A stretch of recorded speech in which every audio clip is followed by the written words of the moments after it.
Olá, muito bom dia para você. Seja bem-vinda, seja bem-vindo. Tá chegando o seu AB1 dessa terça-feira, hoje dia 3 de fevereiro, e vamos às informações, pessoal. Aqui nesse AB1 a gente vai mostrar como foi a abertura das atividades legislativas na Alep para 2026. Os deputados estaduais retomaram as atividades na casa. A primeira sessão desse ano foi marcada por pronunciamentos, mas não houve nenhuma votação de projetos. A gente vai trazer todos os detalhes. Ao vivo com a gente tem Gessé Acioli, Joel Almeida, Fábio Gomes e Leonardo Costa. Nessa terça-feira tem cobrança dupla no Minha Comunidade. A primeira delas é sobre as obras do Complexo de Saúde do Vassoural. Será que essa cobrança chegou ao fim? Assunto para Gessé Acioli. Bom dia, Gessé. Oi, Almir, bom dia para você, bom dia para todo mundo que está nos assistindo. Pois é, a gente já está num ambiente diferente, então já mostra que tem novidades e novidades positivas. A gente vai contar tudo daqui a pouco, porque o Complexo de Saúde do Vassoural, ele muda, né, de UPA para complexo, e tudo isso tem uma diferença no atendimento à população. E a gente vai trazer daqui a pouco todos os detalhes aqui no AB1. Muito bem, a segunda cobrança de hoje do Minha Comunidade é sobre a situação de uma rua do São João da Escócia, também aqui em Caruaru. Não é isso, Joel? Bom dia para você. Isso mesmo, Almir, bom dia para você, um ótimo dia para você que está com a gente aqui no AB1. A nossa cobrança é aqui na Rua Brécia, São João da Escócia, onde a população pede e a gente veio cobrar melhorias diversas, entre elas falta de calçamento e saneamento básico. Não dá para viver assim, né, Almir? A gente volta daqui a pouco mostrando o retrato dessa rua, porque as imagens falam por si só, viu? Eu volto contigo. Isso mesmo, Joel, mas não dá para viver nessa situação de jeito nenhum. Fábio chega com as notícias que são destaque no nosso portal nessa terça-feira e tem informação importante sobre o Bolsa Família nesse mês de fevereiro. Bom dia para você, Fábio. Oi, Almir, muito bom dia para você, bom dia para todo mundo que está ligado com a gente aqui nesse AB1 de terça-feira. A gente tem notícia importante sim em relação ao Bolsa Família, porque a gente já adiantou o calendário de pagamento para o mês de fevereiro. Os beneficiários com o NIS Final 1 começam a receber esse benefício muito importante a partir do dia 12. Daqui a pouquinho eu volto falando outros destaques aqui do G1 e também falando a respeito desse calendário do Bolsa Família para o mês de fevereiro, Almir. Combinado, Fábio. E Leonardo Costa vai falar sobre os preparativos do aniversário de Garanhuns, hein? A Cidade das Flores vai completar idade nova nessa quarta-feira. Bom dia para você, Léo.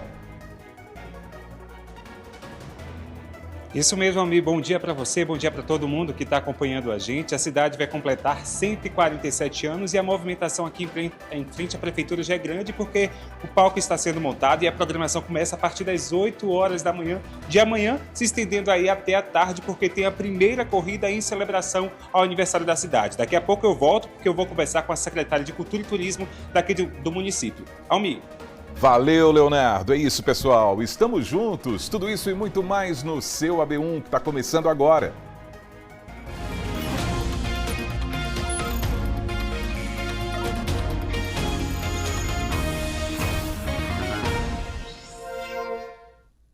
É isso, pessoal. 11 horas mais 53 minutos. Vamos juntos na telinha da TV Asa Branca, pelo nosso portal G1 Caruaru e Região e pelo Globoplay também. Tem aí do lado o QR Code que leva você para o nosso aplicativo para acompanhar o AB1 ao vivo e de graça pela internet. Vamos ver então como é que está o clima aqui em Caruaru nesse instante, nessas imagens ao vivo. Olha que céuzão azul. A previsão do tempo está dizendo que o dia deve seguir assim com muito calor, hein? Muito sol, poucas nuvens e à noite o tempo deve continuar aberto. Agora a temperatura está marcando 32 graus na capital do Agreste e a mínima deve ficar na casa dos 20. Então agora a gente tem a primeira cobrança do Minha Comunidade e olha que coisa boa, tem problema resolvido em uma dessas cobranças. Porque hoje pela manhã foi entregue o Complexo de Saúde do Vassoural. A gente vinha cobrando a entrega dessa unidade desde quando o local foi fechado para as obras, se lembra? Então o Gessé Acioli está acompanhando essa novidade positiva ao vivo, finalmente. Não é isso, Gessé? Agora eu desejo uma boa tarde para você. Isso, Almir, boa tarde para você, boa tarde para quem está nos acompanhando. É sempre muito bom a gente trazer a notícia positiva, né? Trazer a obra entregue. A gente vai conferir como foi esse tempo todo, desde que a unidade foi fechada, a UPA do Vassoural foi fechada para as obras, para você acompanhar todo o processo de cobrança, para depois a gente falar um pouquinho de como é que está o espaço por aqui. Vamos conferir. lá no final de 2023, as portas dela foram fechadas para essas obras. A gente está aqui começando o ano de 2026 e o agora Complexo de Saúde do Vassoural ainda não está funcionando. Os moradores ficam preocupados porque muitas vezes precisam se deslocar para outras unidades de saúde mais distantes. Enfim, em resumo, o problema continua. Então a gente vai reforçar a nossa próxima cobrança, o nosso próximo compromisso com você. Está aqui na tela também, dia 3 de março, a gente retoma esse assunto, porque o AB1, você sabe, não desiste. Fechado há 2 anos, o Complexo de Saúde do Vassoural, a conhecida UPA do bairro, passou até agora por uma longa reforma. As portas fecharam para os pacientes em dezembro de 2023, quando a Prefeitura anunciou na época a requalificação da unidade, que seria até então de 8 meses. Depois de 4 meses, em abril de 2024, o prazo foi recalculado para 12 meses. Isso a partir da ordem de serviço assinada em R$ 2.900.000. Durante esse tempo, quem precisava de atendimento reclamava da demora nas obras, que se arrastaram até agora. E aí, nesse tempo, a comunidade entrava em uma conta demorada com o calendário.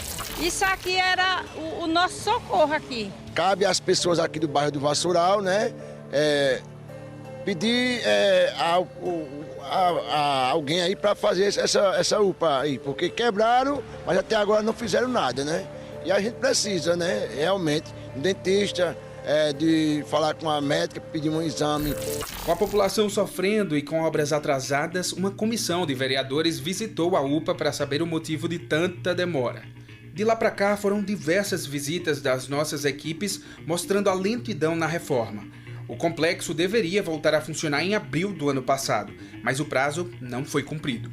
A Minha Comunidade, no AB1, acompanhou essa reforma. Mostramos esse andamento em diversas visitas. Foram 4 reportagens realizadas no total. Nelas, muitos moradores reclamaram da espera e disseram que tinham que se deslocar para outras unidades longe de casa. Tem que ir para um lugar mais longe, né? E o atendimento demora bastante. Aqui era bem mais rápido e próximo da minha casa, né? Tá fechada faz 2 anos. Para nada, olha, até para fazer um exame tá difícil. E geralmente quando a senhora adoece, o pessoal da família, os amigos vão para onde? De todo canto, né? Mas agora vão para onde? Agora tá indo para a UPA do estado, ou para a Boa Vista. Salgado.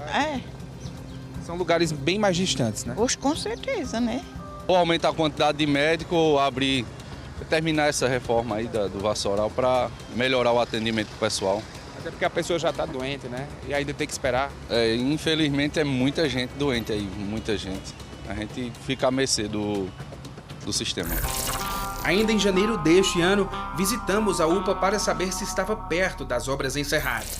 Nós não tivemos autorização para entrar dentro da unidade e acompanhar o andamento da reforma. Mas aqui de fora dá para perceber que a fachada já está diferente, está ganhando uma nova forma. O problema é que quem mora aqui no Vassoural ou próximo da localidade ainda tem que procurar atendimento médico em outras unidades de pronto atendimento do município. Mostramos que entulhos atrapalhavam a locomoção da comunidade, mas a fachada já estava quase finalizada. Pois é, como você viu aí, diversas cobranças nós fizemos ao longo desses últimos anos em relação à obra aqui do Complexo de Saúde do Vassoural e tínhamos a expectativa para a próxima volta em março deste ano. Mas antes disso foi entregue e a gente está aqui para falar de notícia boa. Estou com o secretário Matheus Eduardo, secretário de Saúde, que inicia aí a gestão na pasta com uma novidade positiva que é esse complexo inaugurado. Secretário, conta para a gente, porque a UPA foi fechada, mas o que volta é um complexo, para as pessoas entenderem que vai funcionar várias unidades dentro desse complexo. Boa tarde. Boa tarde, exatamente. Aqui vai funcionar o Complexo de Saúde do Vassoural. Mas o que é que tem no complexo? A gente vai ter AME idoso, certo? Com serviço de geriatria, psicólogo, psiquiatra, fisioterapia, odontologia. A gente vai ter AME especialidades, que vai ter farmácia, curativos especiais, otorrino, neurologista, nefrologista, toda uma equipe de especialistas para atender melhor a população. A gente também vai ter a unidade de fisioterapia, né? Na unidade de fisioterapia, o nosso diferencial é a piscina, para fazer hidroginástica, para fortalecer a musculatura das pessoas que precisam, que necessitam. Também teremos a unidade básica de saúde, que também tem um diferencial, porque anteriormente a unidade básica de saúde daqui da área não tinha sala odontológica. Agora a gente conta com 3 salas odontológicas, certo? Para atender melhor a população. Juntamente a isso, Na unidade básica de saúde, a gente terá o horário estendido, ou seja, a gente vai atender de 7h30 da manhã até as 10 horas da noite, com médico, enfermeiro, dentista, tudo para atender melhor a população que mais precisa. Secretária, a gente observa que está tudo pronto, os atendimentos começam a partir de forma imediata, como é que vai ser? A gente já começa alguns atendimentos a partir da manhã, certo? Os outros a gente vai dar só uns ajustes de horário e tudo mais para poder colocar aqui dentro, mas a partir da manhã a gente já tem serviço de atendimento na unidade básica de saúde. A gente sabe que está localizado no bairro do Vassoural, mas isso não quer dizer que não atenda outras áreas, né? Até porque a cidade é grande, automaticamente dá um reforço aí no atendimento de saúde. Exatamente. A unidade básica de saúde, do período de 7h30 da manhã até as 4h30 da tarde, ela vai atender a população do Vassoural. De 4h30 da tarde até 10 horas da noite, ela atende os 0800 e demanda expressiva da gente. A AME Idoso, AME Especialidades e Fisioterapia, ela atende toda a região de Caruaru, todo o município de Caruaru. A gente sabe que existem atendimentos de urgência, existem aqueles atendimentos que já estão agendados. É preciso a população entender também para que o funcionamento do complexo seja por completo também. Aqui na AME Especialidades, a gente tem atendimento por agendamento. Serviço de urgência e emergência, ela continua sendo na UPA do Estado e nas outras UPAs do município, UPA do Salgado, UPA da Rendeiros ou UPA da Boa Vista. Aqui não terá serviço da urgência e emergência, a gente vai ter unidade básica de saúde, a gente vai ter especialista, a gente vai ter fisioterapeuta, mas serviço de urgência e emergência a gente não vai ter aqui no Complexo de Saúde do Vassoural. É importante a gente salientar também que esses atendimentos acontecendo, né, para essas pessoas diminui o fluxo em outras unidades e isso também passa pelo planejamento da Secretaria de Saúde. Sim, a gente atendendo aqui a gente consegue reduzir em alguns locais, certo, o atendimento para vir para cá, para atender melhor a população, com estrutura nova, equipamento novo, tudo para atender melhor vocês, da população.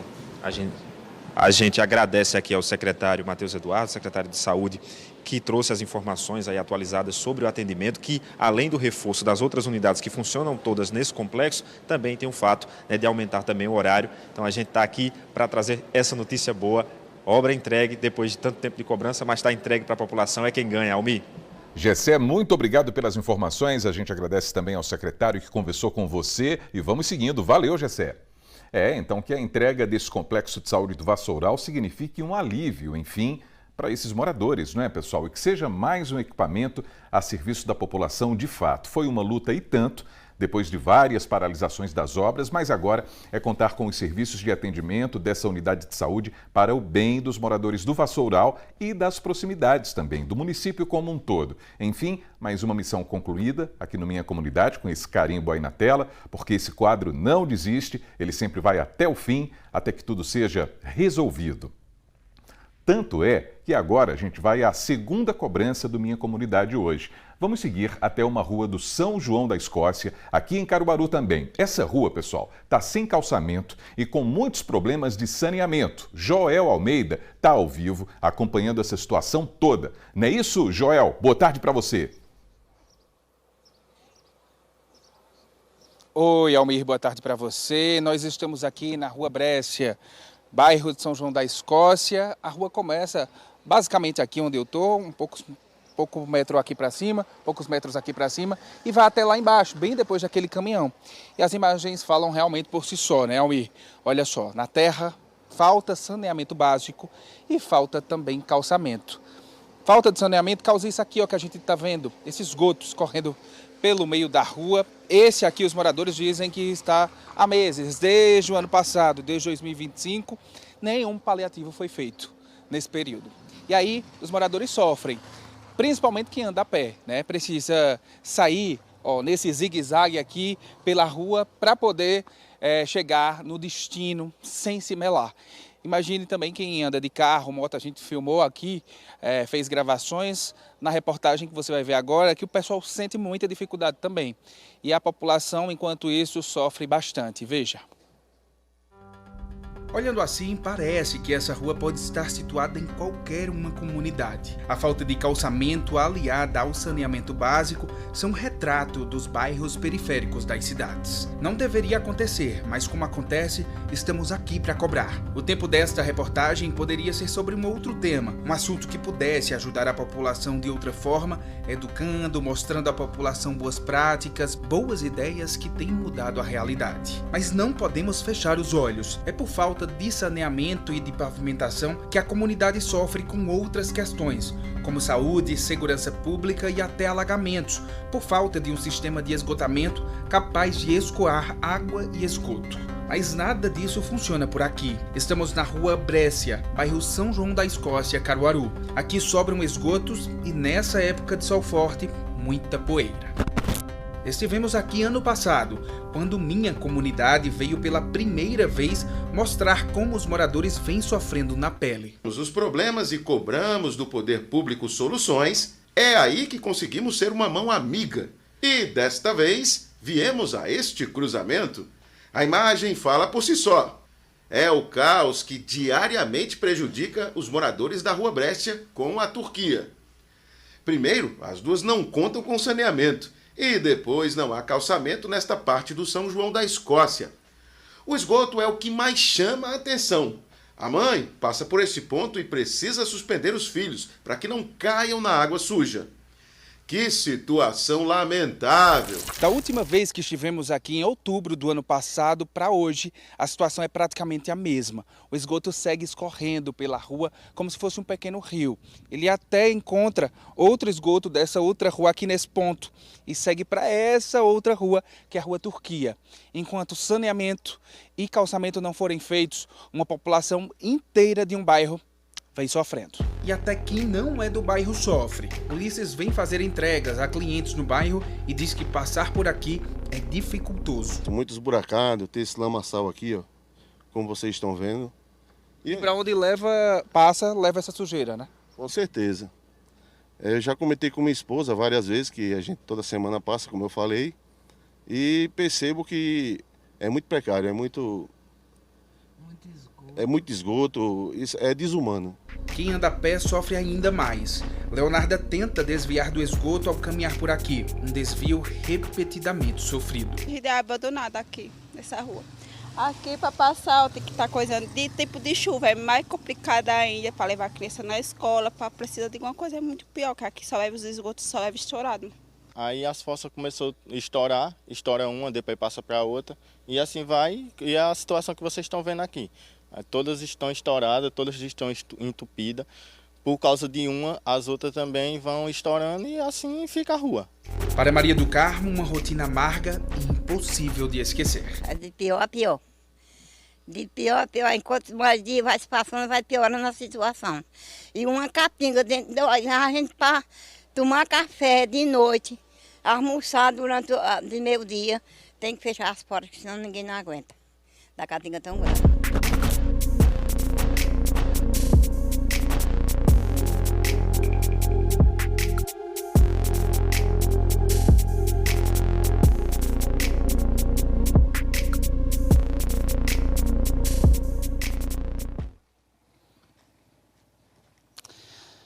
É inimaginável a gente se colocar, às vezes a gente se coloca, né, na vida da outra pessoa, tenta imaginar como ela faz para viver em um lugar como esse, mas eu digo que a gente não consegue nem chegar perto, porque é um cheiro forte, conviver com esse vizinho aqui indesejado, que é esse esgoto escorrendo, a poeira de sobra que invade a casa. Tem muita gente que sofre, né, com alergias. A gente mostrou, inclusive, agora há pouco, a entrega da UPA do Vassoural. Que bom que a gente conseguiu, graças a Deus, né? Mas saúde não é só entregar equipamentos como um hospital. Saúde pública também é isso aqui que a gente vê em diversos bairros da cidade. Inclusive aqui na Rua Brécia, que a gente tomou para si essa responsabilidade aqui na minha comunidade. Saúde pública é dar condições básicas à população. Por isso que a gente está aqui nesse bairro. Tá certo? O Leonardo está aqui conosco, está aqui com um símbolo do minha comunidade, o nosso calendário de cobrança. Inclusive, a gente procurou a prefeitura, pediu uma nota, mas até agora não chegou. E aí eu vou fazer a mesma pergunta que eu fiz na reportagem. O que é que vocês, moradores, querem? Queremos a solução do problema, né? Porque em novembro eles estiveram aqui e fizeram uma parcial. E com uma semana após está do mesmo jeito, né? Então, parcial não resolve. Tem que resolver o problema por completo. Então, é saneamento básico e depois calçamento. Saneamento básico e depois calçamento. É isso. Olha só, a gente decidiu, junto com a nossa produção, voltar aqui mais ou menos daqui a 4 meses, né? No mês de maio. Dia 5 de maio, então, a gente vai voltar, vou marcar aqui no nosso calendário, esse compromisso aqui com a comunidade. Ó, dia 5 de maio, terça-feira, a gente volta aqui no bairro para poder saber o que é que foi que melhorou, se a prefeitura mandou alguma equipe, porque a gente sabe também que não é tão rápido assim, né? Mas o poder público ele tem que se colocar no lugar desses moradores, porque muita gente que trabalha na prefeitura não mora aqui, né? Não mora nesse endereço, nem um endereço parecido. Mora, às vezes, um endereço muito confortável e é preciso se colocar no lugar do outro para poder colocar a mão na massa e resolver o problema. Enquanto isso, os moradores ficam assim, sofrendo dentro dessa situação, dentro dessa realidade muito difícil, esgoto, lixo, a poeira, lama. E aí, a nossa geração futura passando por aqui. É isso que a gente está oferecendo a elas. Almir, volto contigo. Joel, muito obrigado pelas informações com essas imagens aí do lado, do dia a dia dessas pessoas. Está vendo? Alguém deve estar chegando ali com a filha, com a neta da escola, convivendo com esses problemas diariamente. A gente tem que se colocar de fato no lugar dessas pessoas com toda a nossa solidariedade e empenho, não é, pessoal? Então, vamos seguir atentos, porque aqui na minha comunidade a gente pode até considerar que essa é uma cobrança recente. Mas para quem mora nessa rua e nessas ruas, pelo contrário, é um problema bem antigo. Então a gente vai seguir ao lado desses moradores até que tudo seja resolvido também. Todo mundo merece morar em um local digno e não nessas condições que a gente está vendo. Então, para a gente reforçar, no dia 5 de maio, está aqui no nosso calendário, a gente vai retomar essa demanda aqui no Minha Comunidade, no seu AB1. E vamos seguindo agora para a redação, porque está na hora de falar sobre os destaques de hoje do nosso portal. Fábio Gomes está conosco também. Uma boa tarde para você, Fábio. Oi, Almir, muito boa tarde para você, boa tarde para todo mundo que continua ligado com a gente aqui nesse AB1 de terça-feira. Almir, um dos grandes destaques de hoje aqui é a respeito da prisão de 2 homens e da apreensão de mais de meia tonelada de pólvora aqui no Agreste de Pernambuco. Essa ação policial aconteceu ontem nos municípios de Cumaru e também em Riacho das Almas. De acordo com a Polícia Civil, essas investigações começaram após uma denúncia de uma pessoa, um morador de Cumaru, relatando que estaria acontecendo algumas explosões em um loteamento. Em uma dessas explosões de rochas, fragmentos dessas rochas acabaram atingindo o veículo dessa pessoa. Ela fez um vídeo mostrando o estado em que o carro ficou. A gente acompanha as imagens, inclusive, nesse momento. E a partir dessa denúncia, a polícia começou essas apurações e acabou indo até o local em Cumaru, onde encontraram um dos suspeitos com um balde de pólvora e outros homens operando máquinas para perfuração dessas rochas sem a licença exigida. Esse homem foi conduzido até a delegacia de Cumaru e, ao ser questionado, ele revelou que estaria adquirindo esse material explosivo de forma irregular no município de Riacho das Almas. Os policiais foram até o local e acabaram encontrando 550 quilos de pólvora armazenadas sem autorização, mais de meia tonelada. Além do material explosivo, também foram recolhidas espingardas artesanais, munições industriais, um revólver com munições e materiais usados para a fabricação dessas munições. Devido à grande quantidade de material explosivo, o Instituto de Criminalística e o Batalhão de Operações de Policiais Especiais, o BOP, também foram acionados para auxiliar nessa ocorrência. Após a perícia, parte do material foi destruído e os presos foram levados às delegacias de Cumaru e de Riacho das Almas, onde ficaram à disposição da Justiça. Para conferir mais detalhes sobre esse assunto, é só apontar a câmera do celular para o QR Code que aparece na tela e conferir essa reportagem na íntegra aqui no G1 Almir. Impressionante, hein, Fábio? Impressionante, inclusive, o registro ali do veículo, não é? Que foi atingido pelos explosivos e tudo, como a gente viu nas imagens que o Fábio chamou. Olha aí as imagens de novo. Imagine, não é? Foi um veículo que foi atingido pelos explosivos. Imagine esse impacto em pessoas que circulam por ali também. O tamanho desse perigo. Impressionante essa história, Fábio. Os detalhes lá no G1 para todo mundo conferir. E estou vendo que também tem informações sobre o FIES 2026, para a gente mudar de assunto, né, Fábio?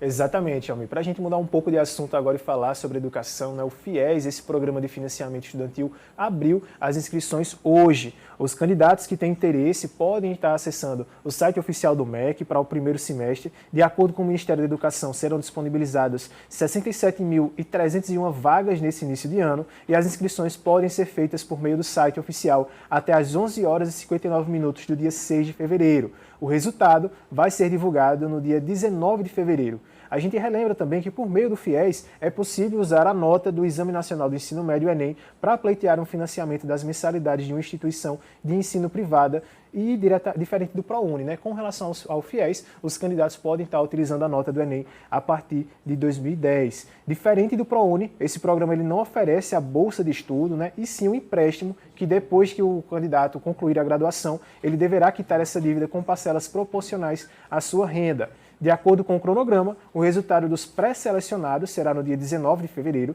a contemplação das inscrições dos pré-selecionados será divulgada entre os dias 20 e 24 de fevereiro e a convocação da lista de espera está marcada para acontecer entre os dias 26 de fevereiro a 10 de abril. Acessando a nossa reportagem do G1, a gente explica com mais detalhes quem tem direito ao FIES, como acontece para fazer a inscrição nesse programa e quais são os critérios de avaliação e o que significa ser pré-selecionado e o que de fato é ser selecionado para cada uma dessas oportunidades. Almir. Tá certo, Fábio Gomes. E essas informações do G1 sobre o Bolsa Família, hein? Exatamente, Almir. A gente já adiantou aqui no G1 o calendário de pagamento do Bolsa Família para o mês de fevereiro, esse benefício que atende uma parcela significativa dos brasileiros. A previsão, de acordo com o Bolsa Família, é que os candidatos, os beneficiários, né, desse programa, recebam a partir do dia 12 desse mês. Os primeiros a receber serão aqueles beneficiários com o número de identificação social NIS com o final 1, o dinheiro será disponibilizado sempre nos últimos 10 dias úteis de cada mês, de forma escalonada, e a exceção para esse ano é o mês de dezembro, que quando esses pagamentos serão antecipados. Para saber a data correta do recebimento, a família deve verificar o último dígito do NIS, que está impresso, né, no cartão do programa, e assim é possível consultar o dia correspondente no calendário oficial de pagamentos. Na nossa reportagem do G1, a gente já adiantou também a previsão divulgada pelo Bolsa Família para cada um desse NIS e também a previsão de pagamento para os próximos meses do ano. Almir. Olha aí, quanta informação importante no nosso portal G1. Fábio, muito obrigado pelos destaques. Bom trabalho para você e até amanhã, meu amigo. Obrigado, Almir. Bom trabalho para você também. Até amanhã e uma excelente tarde para todo mundo que acompanha a gente. Valeu, Fábio. Meio-dia, 17 minutos, agora a gente vai para o intervalo e daqui a pouquinho a gente vai ver que o Comitê de Monitoramento de Incidentes com Tubarões antecipou a primeira reunião do ano, após a morte do adolescente de 13 anos que foi atacado por um tubarão no litoral de Olinda. A gente vai trazer todos os detalhes dessa reunião daqui a pouquinho no seu AB1. Meio-dia, 17 minutos agora.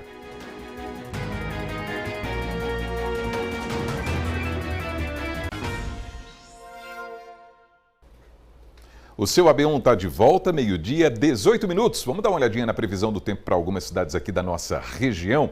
Vamos dar uma olhadinha aqui no telão, começando por Gravatá. Tem até algumas coincidências aqui, ó. Temperatura mínima em Gravatá, aqui no Agreste, ó, é de 21 graus e a máxima pode chegar aos 34, tá vendo? Palmares, lá na Zona da Mata, tem uma pequena variação. Mínima de 22 graus, mas a máxima pode chegar aos 34 também. E Afogados da Ingazeira, no Sertão, ó, 21 graus, a mínima. E a máxima pode chegar aos 35 graus lá no Sertão. Então agora a gente vai até o Agreste Meridional para ver como é que está o tempo em Garanhuns. Olha aí, céuzão azul por lá também e o dia deve seguir assim com poucas nuvens. À noite o tempo deve ficar aberto também. A temperatura mínima prevista para hoje está lá na casa dos 18 graus e nesse instante os termômetros marcam 30 graus em Garanhuns. Então vamos seguindo para lá, porque amanhã tem festa no Agreste Meridional, é aniversário de Garanhuns e Leonardo Costa está chegando com as informações sobre os preparativos para essas comemorações. Não é isso, Léo? Uma boa tarde para você. Oi, Almir, boa tarde para você, boa tarde para todo mundo que está acompanhando a gente no AB1 de hoje. As comemorações já começaram ontem, viu? Amanhã tem muita coisa aqui em frente à Prefeitura, mas ontem essas celebrações já começaram, afinal são 147 anos, tem muita coisa a celebrar. Eu estou aqui com a secretária de Cultura e Turismo de Garanhuns, que é Sandra Albino. Secretária, detalha tudo aí para a gente, porque começou ontem e vai até quinta-feira, não é isso mesmo? Exatamente, essa programação de aniversário está recheada de ações, de inaugurações, de ordens de serviço. Começando ontem, nós tivemos a requalificação e inauguração da Sala Azul da Escola do CIMEI de Irlane Lira. Hoje, nós começamos a abertura do ano letivo, agora a partir das 14 horas, na AGA, e também à noite, a partir das 18 horas, com o projeto Lei Jogar, inclusive com a participação do ator Luciano Zafi, que faz parte do projeto, né? Teremos também hoje inauguração da Academia das Cidades no Viane Moura, e amanhã nós teremos aquele momento festivo, né? às 8 horas da manhã com hasteamento da bandeira, teremos aqui a banda do 71BI tocando, um momento de bênçãos também. Tem um corte de bolo tradicional. Logo em seguida teremos o corte do bolo, né, aquele tradicional bolo comemorando os 147 anos, mas nós teremos também a entrega de projetos para licitações, além de ordens de serviços que serão para as obras já serem iniciadas imediatamente, né? Então serão dadas várias ordens de serviço e também vários projetos que irão também para licitação. Na quinta-feira, que também ainda faz parte da programação, nós teremos mais uma inauguração de uma sala azul, dessa vez no distrito de Iratama, na Escola Julião Capitó. Teremos essa inauguração, mas na quarta-feira a gente encerra com um momento bem festivo, bem alegre, com a primeira corrida da Prefeitura Municipal de Garanhuns, Corre Garanhuns, que vai acontecer aqui, a saída em frente à Prefeitura.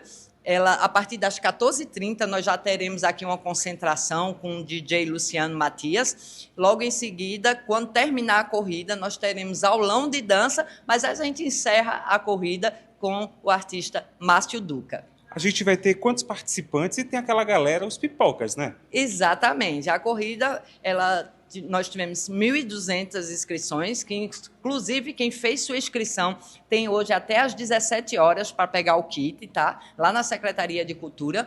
Mas é claro que aqueles que não tiveram a oportunidade de fazer sua inscrição pode correr junto conosco, sim, na tradicional pipoca.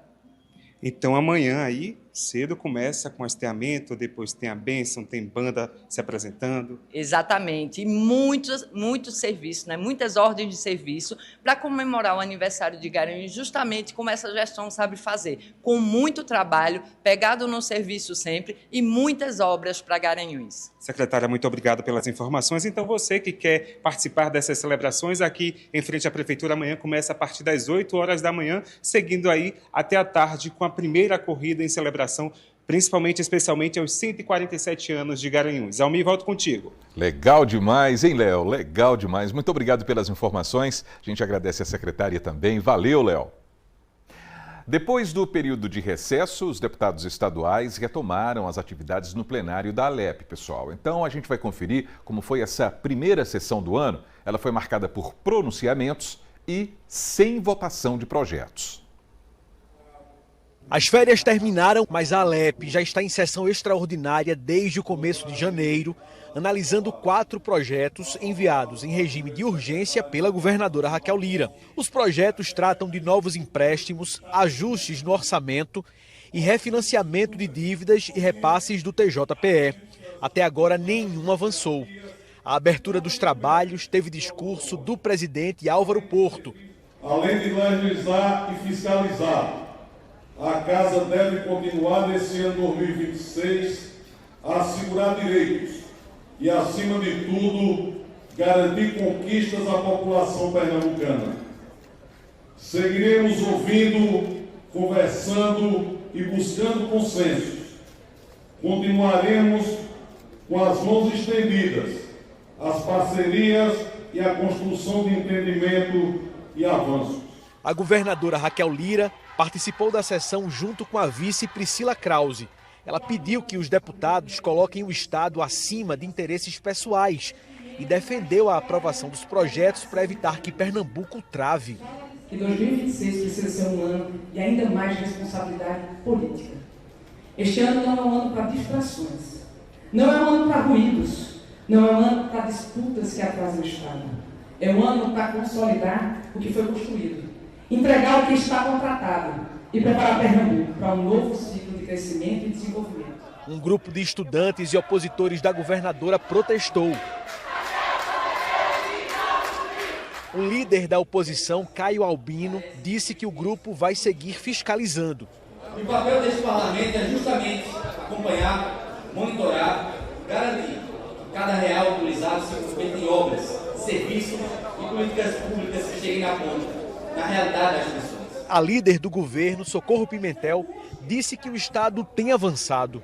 O programa Juntos pela Segurança levou Pernambuco, em 2025, a alcançar o menor índice de roubos dos últimos 15 anos. O programa Mães de Pernambuco já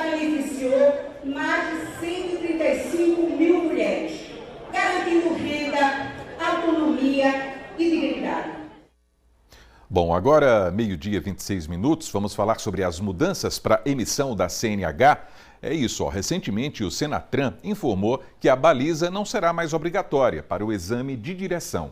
Então, para a gente entender melhor essa mudança e o impacto dela, Gessé Ascioli está voltando ao vivo. Não é isso, Gessé? É isso, Almir. A gente volta ao longo dessas últimas semanas de 2026. A gente tem trazido aqui informações sobre essas mudanças relacionadas ao processo para emissão aí da CNH. Haja vista aí, tinha todo o processo de autoescola que foi retirado, aquelas obrigatoriedades que existiam, e agora tem essa novidade que você trouxe sobre a questão da baliza. Eu estou aqui com um especialista em trânsito, o Lindomar Rodrigues, que ele vai nos ajudar a entender o que é que muda a partir dessa nova norma do Senatran sobre a questão do processo de tirada da habilitação, mas nesse caso específico agora sobre a baliza. Boa tarde. Boa tarde. É importante que isso é uma mudança a nível nacional, né? O governo federal, a Secretaria Nacional de Trânsito, ela lançou uma cartilha, que é uma cartilha para os instrutores e examinadores, na qual ela está tentando, no exame prático, trazer uma aproximação maior da realidade. Nesse cenário, eles acharam por bem retirar a obrigatoriedade da baliza. Não que o aluno não vá fazer baliza, ele continua, o instrutor, ensinando a baliza. Só que agora a baliza ela não faz parte mais do exame prático. Na hora de examinar, o avaliador lá, o examinador, ele não vai fazer baliza com o aluno, mas o aluno ele precisa sim treinar a baliza. A baliza ela foi substituída pelo estacionamento. Agora, é importante lembrar ainda que alguns estados ainda não aderiram a esse formato, a exemplo de Pernambuco. Pernambuco ainda continua valendo a baliza, é óbvio que isso vai ser mudado, porque isso é uma obrigatoriedade nacional, mas por enquanto Pernambuco ainda continua fazendo a cobrança, pelo menos até hoje, da questão do exame na baliza, né? É importante também lembrar que todas essas exigências que o governo está, no formato, né? Ele, como eu falei agora, ele visa isso trazer mais uma prática para o aluno do dia a dia. Então, essa avaliação, inclusive, nesse formato, é para ser feito no meio da rua. Não é no pátio fechado como hoje vem sendo. Então, é importante lembrar que o aluno ele precisa estar muito bem preparado, retira-se a baliza da obrigatoriedade, mas em contrapartida joga ele no trânsito. Então, ele precisa realmente, durante as aulas, ter um foco maior, ele precisa aprender porque ele vai fazer essas suas avaliações. O que preconiza essa cartilha é que seja no meio da rua. Se vai ser colocado em prática, a gente não sabe ainda, porque a gente está esperando o Detran do nosso estado aqui de Pernambuco se manifestar em relação a essas mudanças. A gente sabe que com essas mudanças também impacta diretamente no processo de preparação dessa pessoa que vai tirar a habilitação, porque não é simplesmente só para tirar a habilitação, mas também muitas pessoas utilizam o processo para aprender a dirigir também, ter o processo de estar sendo inserido no trânsito. Quais as consequências de mudanças como essa, haja visto um processo ser menos rigoroso? Caso realmente esse processo venha a ser de fato menos rigoroso, porque é importante lembrar que pelas novas exigências para avaliação prática, o processo ele não tornou-se menos rigoroso, retirou-se a baliza, mas ele acabou sendo um processo muito mais do dia a dia, onde o aluno ele vai estar em situações reais. Ele vai chegar no cruzamento, ele vai ter que parar para dar preferência ao veículo da direita, ele vai ter que entender da faixa de retenção, ele vai ter que conhecer de sinalização de trânsito. Então, a ideia nesse novo processo é que saia daquele espaço controlado e vá para o espaço onde ele vai conviver, que é o espaço público. Então, ao meu ponto de vista, eu vejo isso até como uma forma mais detalhada de se tirar a carteira de habilitação. Quando o aluno ele não aprende a fazer isso, ele não apenas tem a questão da reprovação. Lógico, será reprovado se ele não passar nesse exame, que continua sendo, se você não for aprovado, enfim, você não vai conseguir sua carteira. Mas o que acontece? Ele pode até se envolver em sinistro nos acidentes de trânsito. Então, é importante que mesmo com essa, falamos, facilidade que o governo está tirando de algumas coisas, o aluno ele tem um aprendizado bacana para que ele possa, na via pública, durante o exame dele e até durante o cotidiano dele, ele não venha se envolver nos sinistros. Lindomar, muito obrigado pela participação aqui conosco. Informações importantes para quem vai tirar a habilitação, ficar atento a essas mudanças. Agora, lembrando que essa é uma medida do Senatran, que ainda não está valendo no estado de Pernambuco, mas a gente vai seguir acompanhando e trazendo atualizações assim que acontecer novas mudanças. A gente vai estar trazendo aqui no AB1. Almi. Muito obrigado por essas informações também, viu, Gessé? É sempre bom a gente ouvir os especialistas, não é? Valeu! Agora a gente vai falar sobre um assunto que também é muito sério, porque o ato de perseguir uma pessoa, seja pela internet ou de forma física, pode resultar em prisão. Em 2021, foi sancionada uma lei que incluiu no Código Penal o crime de perseguição, conhecido também como stalking. Mas quando saber quando a pessoa está sendo vítima desse tipo de crime? E mais que isso, né? Como denunciar? Joel Almeida continua ao vivo com a gente e vai falar sobre esse assunto agora, né, Joel? Isso mesmo, Almir. Olha só, traduzindo para o bom português, stalker ou stalking quer dizer perseguição. E aí é aquela pessoa que está perseguindo outra com inúmeros objetivos. O principal de amedrontar, né? Dizer, tô aqui, você está me vendo.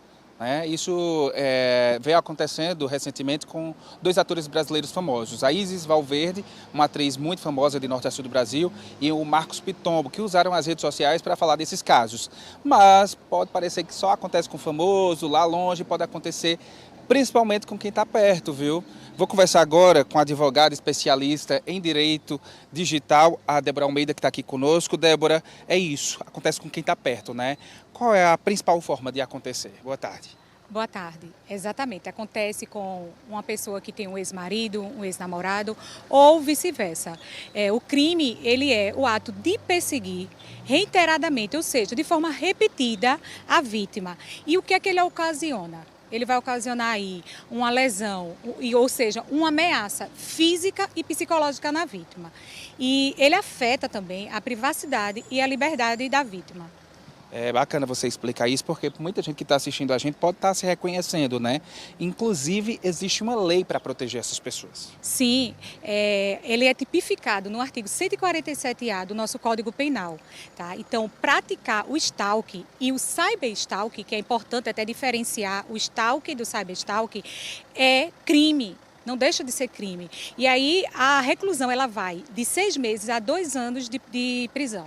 Você trouxe essa palavrinha aí difícil, cyberstalking. Ela quer dizer que pode acontecer tanto no ambiente digital, que é o cyberstalking, quanto em ambiente comum, né? O ambiente real que a gente está vivendo. Exatamente. O stalking, como eu já falei aqui, esse ato de perseguir repetidamente, tem a mesma tipificação do cyberstalking. O cyberstalking, ele é o stalking, sendo que praticados pelos meios eletrônicos. E aí, o que é que diz essa lei em relação a essa pessoa que está stalkeando, que está ali perseguindo? Ela pode ser presa? Sim, exatamente, como eu falei, de 6 meses a 2 anos de reclusão. E é importante identificar o que é esse cyberstalking. O que é que essa pessoa ela pode fazer? Ela tem que de imediato, certo, registrar todas as provas, todos os prints, links, horários e data de quando ocorreu o stalking. Munido disso também, ele vai registrar uma denúncia na plataforma, seja de rede social ou a própria rede social de comunicação, de conversa, e fazendo isso, não tendo êxito, procurar um advogado especialista para acionar essa plataforma. Também, registrar um boletim de ocorrência é muito importante, tá? E lembre, é importante lembrar que esse tipo de crime ele tem 6 meses para que a vítima faça uma queixa-crime. É importante também avisar a colegas de profissão, a amigos, a familiares que está sofrendo isso, quem mora em prédio, em condomínio, avisar o porteiro, aos diversos porteiros, a síndicos e a vizinhos, porque se a pessoa vê ali alguma movimentação errada, perceber um horário diferente, já pode acionar a polícia, né? Exatamente. E não só acionar todos, amigos, parentes, como identificar o que é o cyberstalking, que é monitorar a vítima, enviar mensagens indesejadas, compartilhar ou publicar informações falsas, informações pessoais e privadas, como também invadir dispositivo eletrônico. Muito obrigado pelas informações. Débora Almeida, advogada especialista em direito virtual, falou para a gente sobre o crime de cyberstalking e também o crime de stalking, que na verdade é perseguir a vítima, seja pelo meio virtual ou aqui na realidade que a gente está vivendo. É importante, se você recebeu alguma foto, estou te vendo, estou te acompanhando, algum áudio, mensagem por escrito, já tira o print de tudo isso, salva para poder prestar os esclarecimentos à polícia e pedir ajuda o quanto antes. Almir. Joel Almeida, muito obrigado por essas informações também aqui nesse AB1, Joel. Valeu! O intervalo está chegando e daqui a pouquinho a gente vai falar sobre os documentos necessários, para brincar o carnaval com segurança. 12h, 36 minutos. O AB1 volta já.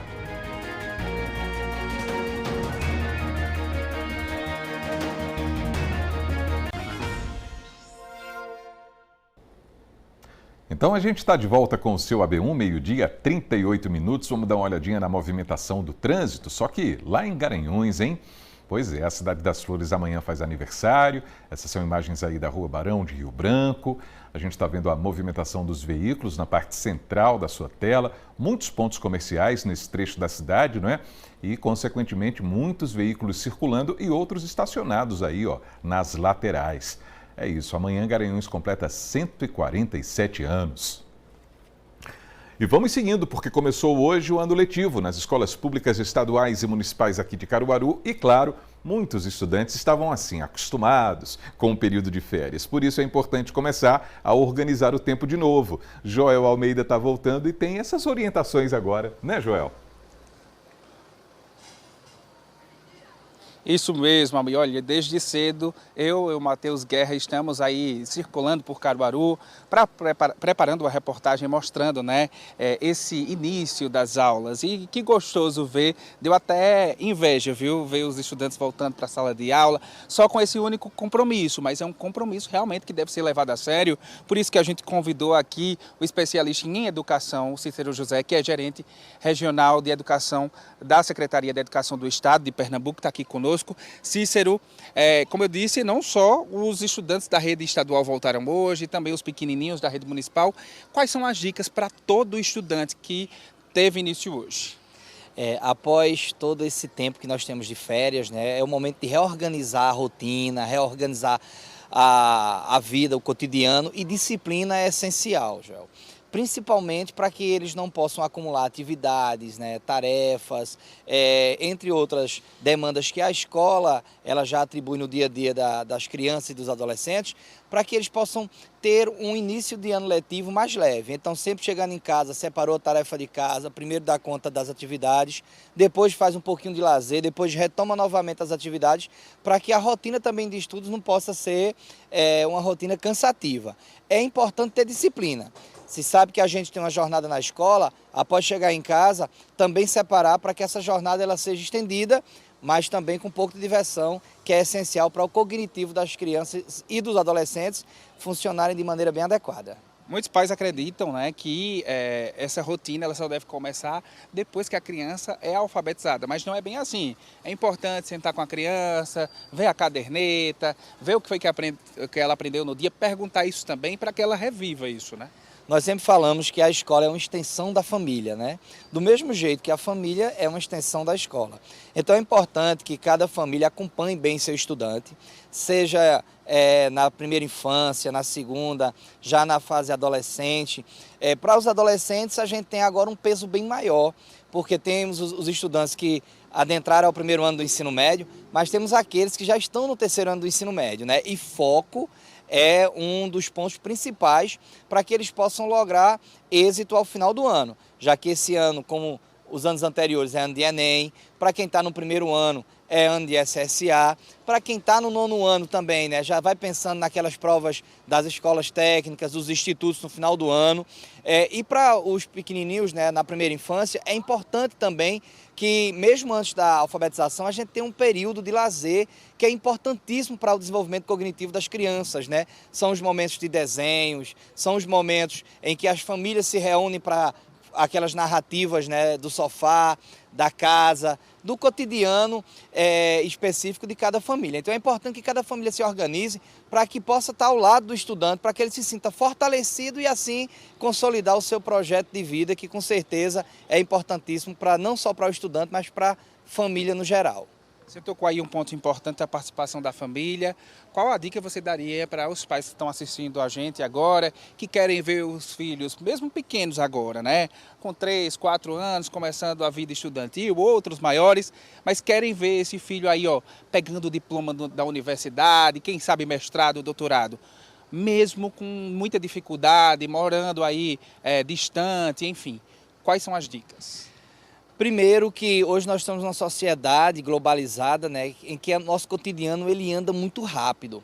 E as crianças elas vão se inserindo nessa sociedade não com a mesma velocidade ou até com a velocidade maior do que aquilo que a gente pensa. É importante que o pai, que a mãe ou que os responsáveis estejam sempre ao lado das crianças para que elas possam se sentir seguras. Nós temos hoje um mundo, um universo gigantesco, que inclusive é temática do tema transversal esse ano do Estado, né, que são as redes, a mídia, e é importante que os pais, ao mesmo tempo que organizem a disciplina das crianças, o dia a dia, mas que também estejam ao lado, sempre fiscalizando e fortalecendo esse apoio para que eles possam se desenvolver com muita segurança. Muito obrigado, é isso. Dicas valiosas. Almir, eu volto com você no estúdio. Joel, muito obrigado por essas dicas, importantes demais, né? Para os pais, para os estudantes, enfim. Valeu, Joel. E olha, pessoal, o CEMIT antecipou para ontem a primeira reunião do ano. Essa decisão veio depois da morte do adolescente Davidson Rocha, que tinha 13 anos. A gente mostrou esse caso aqui no AB1. Ele foi atacado por um tubarão na quinta-feira passada em Olinda. A reunião teve como principal objetivo alinhar estratégias para lidar com os incidentes com tubarão. O comitê é formado por mais de 20 instituições. Entre elas, órgãos do governo, como a Secretaria de Defesa Social e a Secretaria de Turismo. Também participam universidades como a Universidade de Pernambuco, o UFPE e a Universidade Federal Rural de Pernambuco. Todas as prefeituras das cidades que ficam ao longo dos 33 quilômetros da faixa do litoral, onde há restrições para banho de mar, foram convidadas. São elas Olinda, Recife, Jaboatão dos Guararapes e Cabo de Santo Agostinho. Apenas a Prefeitura do Cabo de Santo Agostinho não enviou representante para a reunião. Normalmente, o CEMIT se reúne pelo menos 4 vezes ao ano em reuniões ordinárias realizadas a cada 3 meses. Esses encontros já são programados e têm como objetivo monitorar a situação dos incidentes com tubarão e planejar ações de prevenção. A primeira reunião ordinária de 2026 estava marcada para o dia 26 de fevereiro. Mas diante do último incidente em Olinda, o comitê convocou uma reunião extraordinária. Logo no início da reunião foi analisado o caso de Davidson Rocha Dantas, de 13 anos, mordido por um tubarão na praia de Del Chifre, em Olinda, na quinta-feira passada. Essa reunião ela foi importante para que todos os membros do CEMIT tivessem ciência do ocorrido, né, do dia 29 de janeiro, com os esclarecimentos da parte médica, né, do Dr. Mauro Catunda, que fez todo esse apanhado. A partir das análises, os especialistas chegaram à conclusão que o animal envolvido foi um tubarão cabeça chata. Que junto com o tubarão-tigre, né, são as duas espécies responsáveis pela grande maioria dos incidentes que ocorrem não só aqui no nosso litoral, como também no mundo inteiro. Conhecendo o comportamento dessas espécies, as prováveis e possíveis manobras, ações de mitigação, elas são mais fáceis de serem solucionadas. Ao fim do encontro, a secretária executiva do CEMIT informou que o comitê vai intensificar as ações educativas junto à população. Além disso, vai ser elaborado um estudo técnico para embasar uma recomendação de proibição do banho de mar na praia de Del Chifre. A medida já é adotada em trechos da Praia de Piedade, em Jaboatão dos Guararapes. O que a gente vê agora para Del Chifre é uma característica de praia muito similar, né, onde o relevo ele aprofunda muito rapidamente na profundidade, permitindo que animais com comportamentos de águas costeiras cheguem mais próximo. Então a gente vai considerar vários fatores científicos para avaliar melhor o fechamento da área. Durante a reunião, o Corpo de Bombeiros apresentou o plano de trabalho para evitar incidentes com tubarões. De acordo com o diretor operacional da região metropolitana, esse planejamento é feito a cada semana.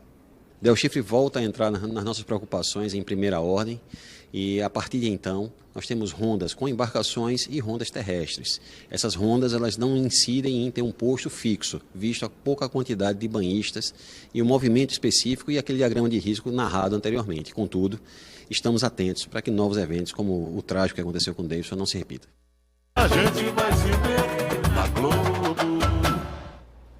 Muito bem, agora meio-dia, 47 minutos. A gente vai falar sobre os preparativos desse carnaval em relação à nossa segurança também. As festas de Momo estão chegando. E quem vai para a rua precisa ficar ligado em alguns documentos, hein? Gessé Ascioli continua com a gente ao vivo e vai falar sobre esse assunto agora, né, Gessé?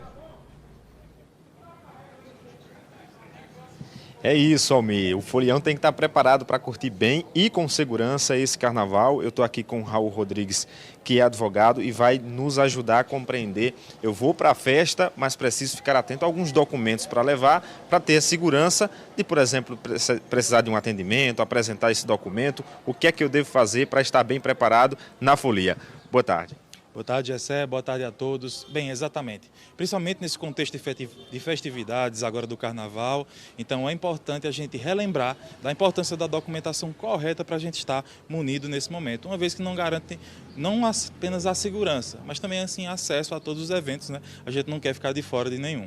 Então, veja só, lembrando que para os adultos, tanto para os adultos como para os menores de idade, é importante e essencial a presença do documento oficial com foto, seja ele o original, ou seja ele o digital, desde que esteja também constando ali no documento o QR Code para verificar a validação do documento.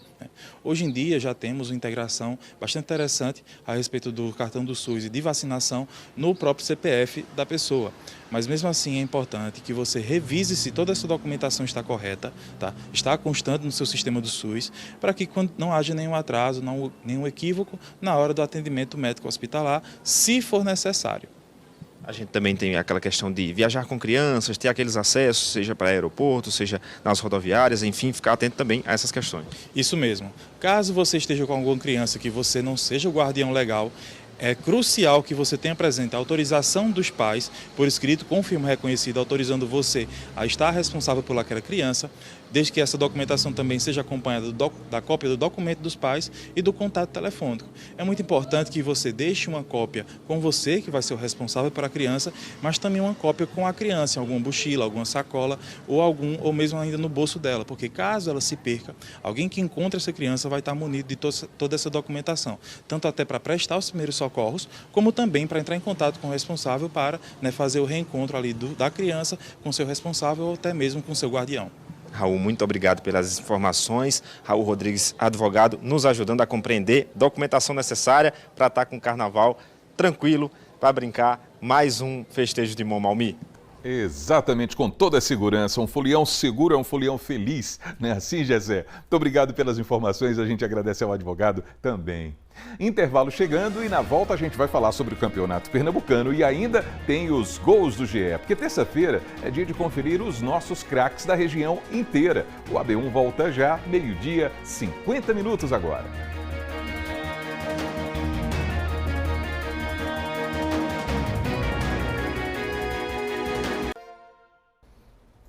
AB1 de volta e vamos para o AB Esporte agora, já que estamos em uma etapa muito importante do Campeonato Pernambucano. Quais são as informações que você traz sobre o duelo da segunda fase envolvendo Maguari? Hein, Herbert? Boa tarde para você. Oi, Almir, boa tarde para você, boa tarde para todo mundo que está ligadinho aqui no nosso AB1.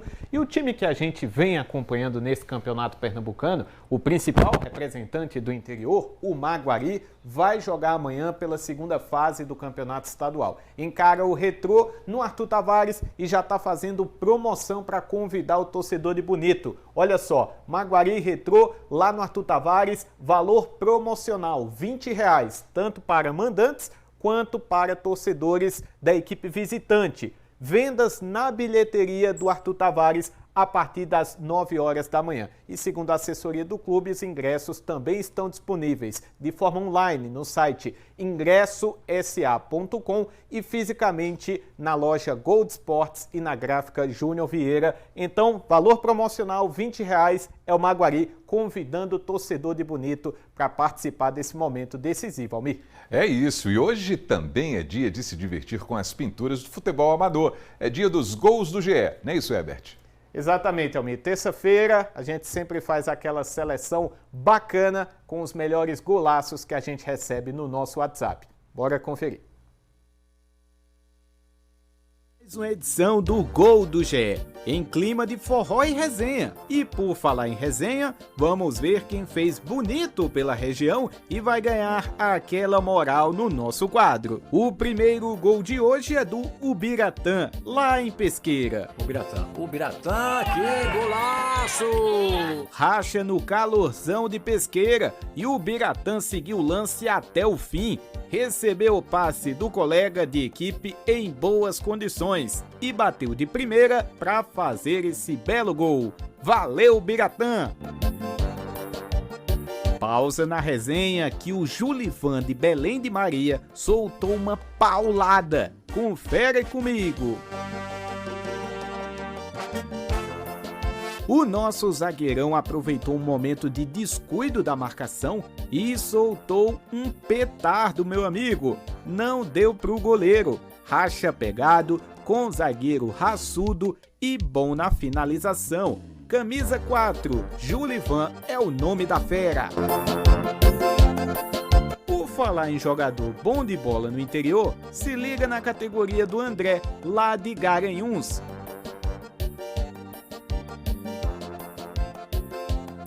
Esse pode tirar onda de verdade, viu? Resolveu imitar o Lionel Messi com cavadinha pra cima do goleiro e num toque de frieza, até porque Garanhuns é a terra do frio, o André fez esse golaço. Valeu, meu amigo! E no minicampo também tem resenha garantida. O Alan Siqueira de São Bento do Una balançou as redes nessa jogada aí.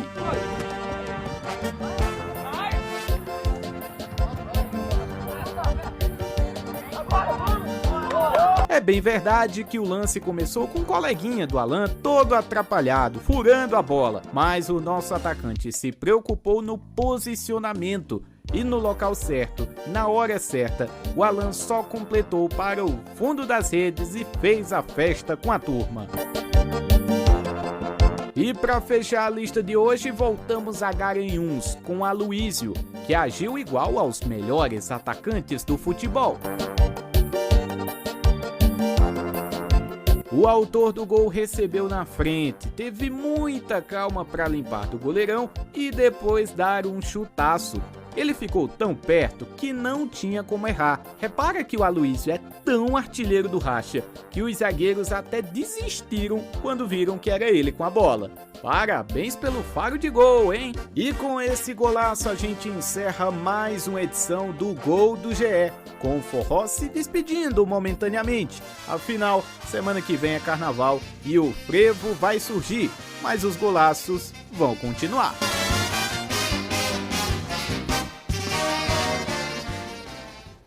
Muito bem, você é um exímio passista, viu? Eu fico vendo daqui, Herbert, fico admirando. Eu gostaria de ter esse molejo, mas eu não chego lá, né? Nem de longe. É o seguinte, ó, bacana a gente ver essa turminha aí arrebentando, porque é difícil o processo de escolha também, né, Herbert? São muitos talentos e ali para passar no funil dá trabalho, não dá não? Olha, primeiramente, Almir, essa questão do molejo, você passou longe aí na sua análise, não leva o jeito para coisa não. Agora, de vez em quando, a gente se arrisca no futebol. Agora, eu queria mandar bem como essa turma aí que fez esses golaços, que mandou pra gente. Realmente é difícil escolher, Almir. A gente recebe dezenas de vídeos, quase que todos os dias, e a gente precisa ali fazer um filtro algumas vezes. Se você já mandou o gol aqui para o nosso contato do AB Sport, para o contato do GE, fica aguardando. De repente não veio nessa edição o seu gol, mas pode aparecer numa edição próxima, né? E a gente segue sempre dedicando esse espaço para mostrar as pinturas, mostrar essa resenha que faz parte do futebol, do esporte, da brincadeira aqui no interior. Exatamente. Inclusive, na semana passada teve início mais uma votação para escolher o gol mais bonito do mês de janeiro. Tem tudo a ver com essa camisa, esse manto aí que o Herbert está sustentando. E aí, Herbert Ramos, já temos um vencedor ou não? Temos sim, Almir. E quem foi o autor do golaço de janeiro, gol mais bonito do mês e vai levar para casa a camisa exclusiva do AB Sport é o Davi Luiz de Alagoinha. Olha o gol dele aparecendo aí na tela. Ele vai dominar a bola, chutou de longe e vai fazer um golaço, Davi Luiz. Ele venceu com 98,46%. A turma estava dedicada, estava fazendo mutirão. E olha, ele foi o vencedor com 98% dos votos, mas em uma disputa com milhares de votos. Então, realmente, a turma estava ali se dedicando, provavelmente amigos, familiares. Parabéns ao Davi Luiz, para ele. Já pode entrar em contato para receber o prêmio dele. E a gente vai se despedindo por aqui, Almir, fazendo convite para todo mundo acessar também o nosso portal de notícias esportivas GE Caruaru e região. Vou ficando por aqui, Almir. Até amanhã. Valeu, Herbert, o nosso passista oficial do GE. A gente volta a se encontrar. Valeu. E assim termina o seu AB1 dessa terça-feira. A gente marca um novo encontro para amanhã às 11h45, se Deus quiser. Grande abraço, pessoal, e até lá.